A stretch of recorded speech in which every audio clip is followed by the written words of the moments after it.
পৃষ্ঠা 139। জলগণ্ডুষ চলছে। প্রায় 50 বৎসর আগের কথা। মাতামহের সম্পত্তির সঙ্গে দেবসেবাও পেয়েছি। পয়কার অন্তস্থ অয়কার চয় হর্ষই পেয়েছি। অবশ্য দেবত্র কোনো সম্পত্তি নাই।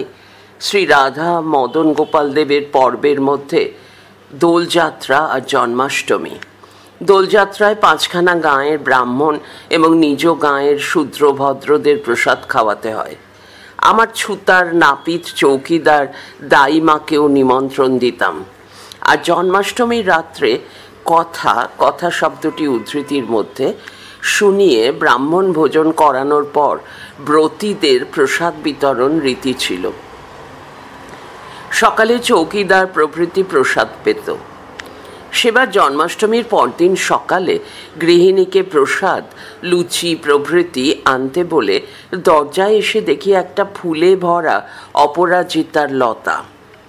কচি কলাপাতার মতো রং, টিকলো নাক, টানা টানা চোখ, দাঁড়িয়ে আছে অপগত কৈশোর এক উদ্ভিন্ন যৌবনা। গৃহিণী এসে বললেন, হাঁ করে দেখছো কি? রাখাল কাকার মেয়ে। রাখাল কাকা?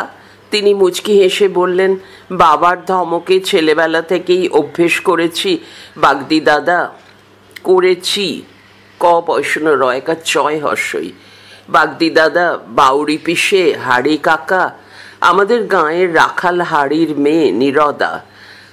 চিনতে পারছো না? সেই ডাগর ডোগর মেয়েটা তোমাকে দেখে ফিক করে হেসে জামাইবাবু জামাইবাবু বলে দূর থেকে ডেকে পালাতো। চৌকিদারের বউ বললে, এগে দাইদের দুকড়ি হাড়ির বউ। 3টি আঙ্গুল দেখিয়ে জানিয়ে দিলে 3 কড়ির হাড়ির বেটা দুকড়ি। নিরদা প্রসাদ নিয়ে আমার দিকে আর চোখে চেয়ে ঈষৎ হেসে চলে গেল। গৃহিণী বললেন, নিরদা আমাকে দিদি বলে, আমাদের বাড়িতে আসে। শালি পেয়েছ সুন্দরী। গৃহিণীর মনে মনে নিজের রূপ ও রঙের একটু গর্ব ছিল। একদিন সন্ধ্যায় 3 কড়ি এসে দাঁড়ালো। খুড়ো ঠাকুর, কিরে? এঁকে বউটা পালিয়েছে। সে কি, কোথায় গেল? এঁকে বাড়িতেই আছেন। ওর বাপ কত গাল দিলে, মা কত বুঝালেন, হারামজাদি এলেন না। গৃহিণী বললেন, কাল সকালে এসো, হাবুদাকে চিঠি লিখে দেবে, দেখবে পাঠিয়ে দেবে। 2 কড়িকে পাঠিয়েও চিঠি নিয়ে। 3 কড়ি চলে গেল।